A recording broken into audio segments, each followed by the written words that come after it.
When you look through the Scottish footballing pyramid, you notice a trend of where clubs are located depending on their league and professional status. Scotland is one of the countries with the highest reliance on ticket revenue, thanks to its impressive attendance per capita statistics. So it is no surprise to see clubs in the Premiership and Championship being from the larger towns and cities in the country. Typically, you need an average attendance of over 2,000 fans to entertain the idea of being professional, and with this in mind, it makes sense to have a large town or city as a catchment area. In the Premiership, however, there is an exception to this. Ross County are based in the small town of Dingwall, and since joining the SPFL have been consistently in the top 2 divisions. So in this video, we'll be looking at how Ross County are seemingly punching above their weight, is this sustainable, and can other clubs with similar geographies follow their success? First, a bit of history. In 1929, Dingwall Victoria United entered the Highland League and subsequently renamed themselves to Ross County.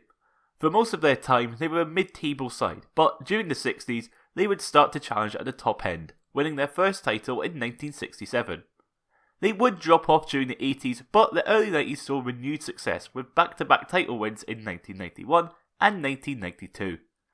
1994 would see a third place finish in what would be their final season in the Highland League, as after league reconstruction, County, along with newly formed Caledonian Thistle, would be admitted to the Scottish Football League. County would spend 5 seasons in the 3rd division, finishing in the top 4 in every season before eventually winning the title, something that would be followed by an immediate promotion to the 1st division via the playoffs. 6 seasons of being a mid-table outfit would be ended by relegation back down to the 2nd division, in the same year that they ended up winning the Challenge Cup, but they would win the league, seeing their immediate return. This would be the last time County would be that low in the pyramid, as after 3 more seasons of being mid-table, they won the 1st division, gaining promotion to the top flight less than 20 years after being admitted to the Football League. Ross County would make an immediate impact in the top flight, finishing 5th, 3 points off a qualification for Europe. This would be followed by more mid-table finishes, but in 2016, Ross County would win the League Cup, beating Hibs in the final. Whilst the League Cup wouldn't give them European football, they scrapped this in 1995, meaning Raith Rovers were the last team to qualify through this method. Sorry, I had to get that in. The closest they have got would be the 2010 Scottish Cup final, where, after beating Celtic in the semis, they lost to Dundee United. A Dundee United side that also beat Raith Rovers. Whilst they would get relegated 2 seasons after the League Cup triumph, they completed a League and Cup double, winning the Championship and the Challenge Cup. Since then, County have been doing just enough to stay in the top flight, with 2 10th place finishes, followed by 6th and back-to-back 11th place finishes, staying up after a miraculous comeback against Partick Thistle saw them win on penalties, before a much more comfortable win against Raith Rovers. Oh, for God's sake. Now this sounds like a remarkable rise that wouldn't seem out of place for a lot of clubs. Inverness did something similar, but this is where we get into the geography and demographics of not only the Highlands, but Scotland as a whole. As mentioned in the intro, there is a correlation between population and footballing success. Glasgow is the largest city in Scotland, with a population of 630,000, with a metro population of 1.8 million people. It's of no surprise then that the 2 most successful sides are Celtic and Rangers, along with the historic success of Queen's Park, Partick Thistle and Third Lanark.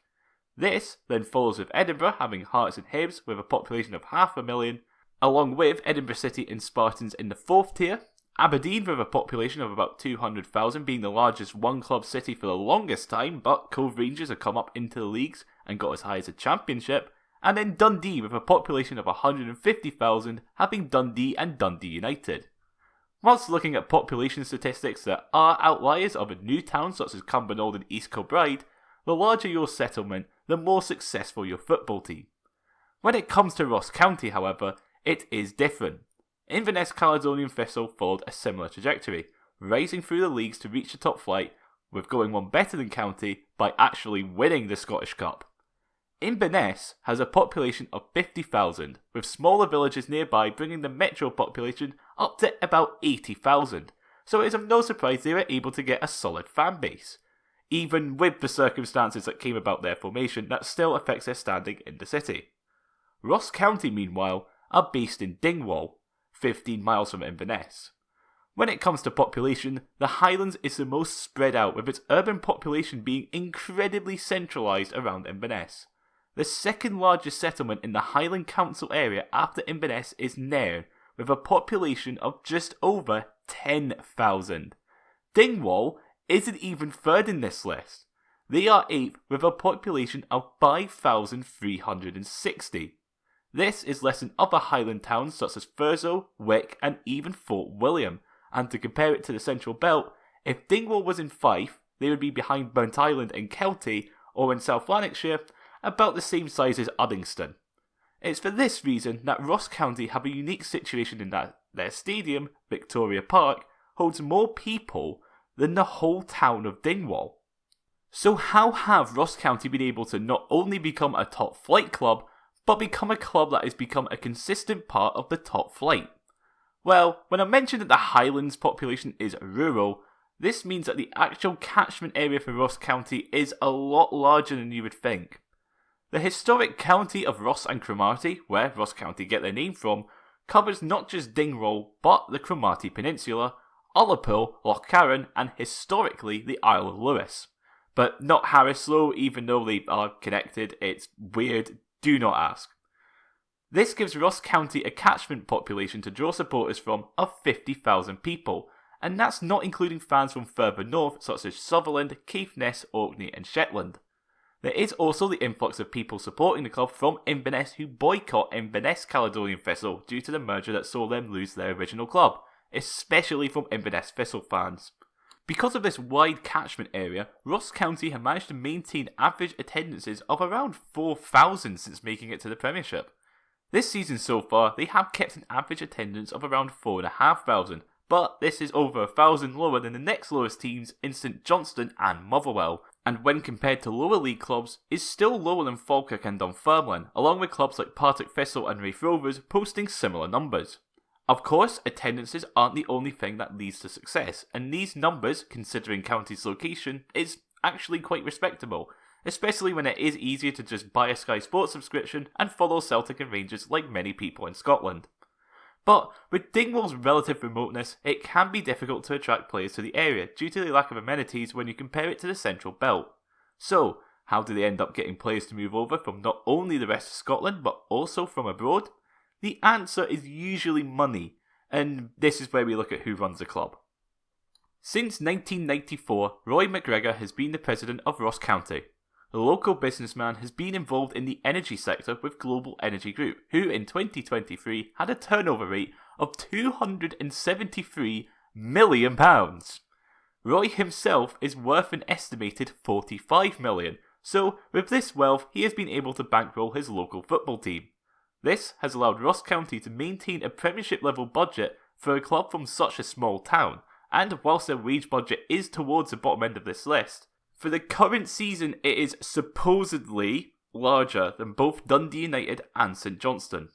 It's this extra budget that allows them to recruit players from the Central Belt, with players coming from the lower leagues of England and from the top end of the Scottish Championship being their main target, as players who are typically in the first team of other Premiership squads don't tend to make the move that far north.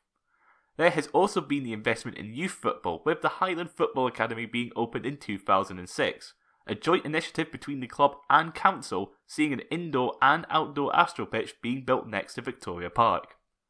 Of course, being in a remote area, based in a small town and having a wealthy backer does beg the question.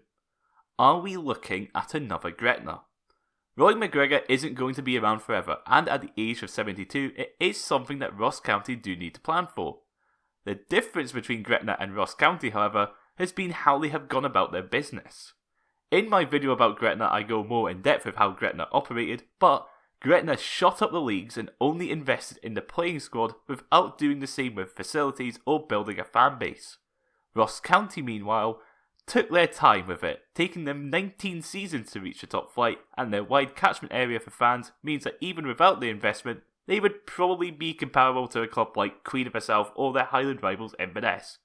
Well, seeing how Inverness are doing right now, that's probably a worst case scenario. These clubs have spent a large part of their time in the second tier and have similar catchment areas for fans and distances to the more populated central belt.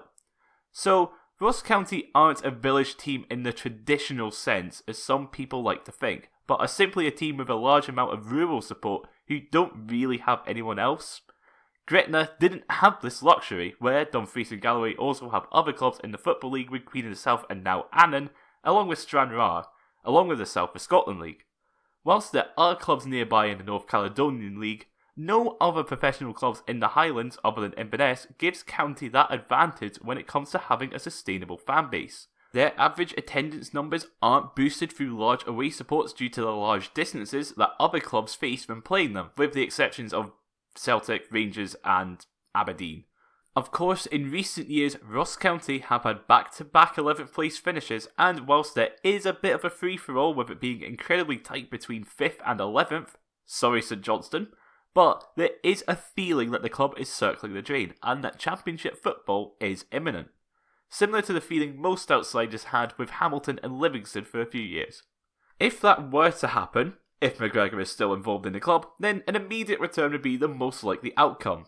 If he isn't, then it would seem likely that County will become a team that sits in the championship for a while, most likely following the route of Inverness and Queen of the South, without the administration part hopefully, unless a certain unemployed CEO does decide to step in.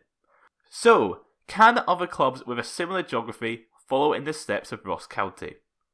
Unless you get a big money backer, then the answer is no.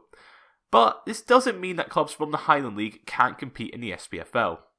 Since the admission of Ross County and Inverness Caledonian Thistle, Elgin City, Peterhead and Cove Rangers have all made the step up and have seen relative success and stability, although Cove, like Ross County, are helped by wealthy owners.